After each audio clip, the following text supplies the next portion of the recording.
Quand j'ai lu le bouquin, la première chose qui m'a marqué, c'est la langue.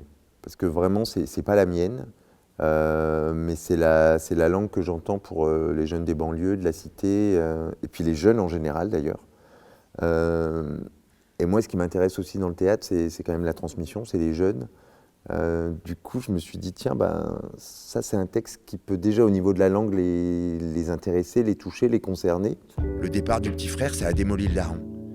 Suffit de compter ces nouvelles rides au-dessus de son mono-sourcil pour comprendre. Toute sa vie, il a transpiré pour nous faire prendre la pente dans le bon sens. Tous les matins, il a posé le cul dans son taxi pour monter à Guantanamo et descendre à la mine. Dans le jargon des taxis, ça veut dire aller à Roissy ou descendre à Paris. En fait, je voulais raconter plusieurs histoires. Je voulais prendre une famille banale et la confronter à des situations extrêmes. Qu'est-ce que c'est une famille banale? C'est un gars qui a 30 ans, qui a un peu galéré dans sa vie, qui se trouve un boulot, chauffeur de Uber, parce que c'est à la mode, et il se dit qu'il va bien gagner sa vie avec ça. Et il va être confronté à une situation très très tendue, c'est-à-dire que son frère va rentrer en France et va être considéré comme terroriste. Ça, c'était une première histoire. Je voulais aussi raconter l'histoire de son père, qui essaye d'élever seul 2 enfants. Et enfin, je voulais raconter la vie d'un gamin perdu qui est parti ailleurs, qui est parti essayer de se trouver un destin et qui va devoir rentrer en France.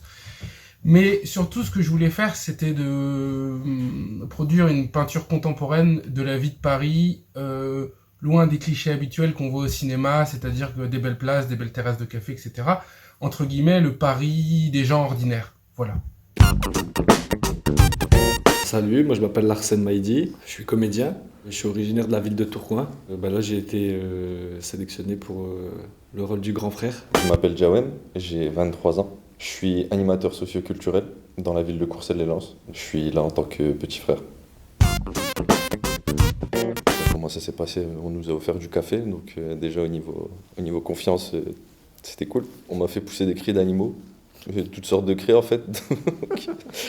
Quand on est arrivé au casting, d'abord on a mesuré notre capacité à comment répondre à des consignes, avec des exercices de théâtre, mais comment monter, on va dire, en concentration, comment interagir avec les autres personnes sur le plateau. Il y a eu un deuxième casting où il fallait aussi évaluer nos compétences corporelles. Je ne suis pas danseur, ils veulent un danseur, ils veulent savoir comment faire des déplacements, etc. Je sais faire quelques trucs, mais bidon quoi.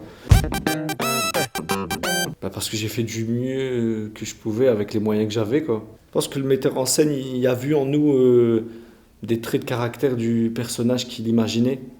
Et parce qu'on est les meilleurs, en fait. Voilà. Comme il l'a dit. Comme il l'a dit exactement, 100%.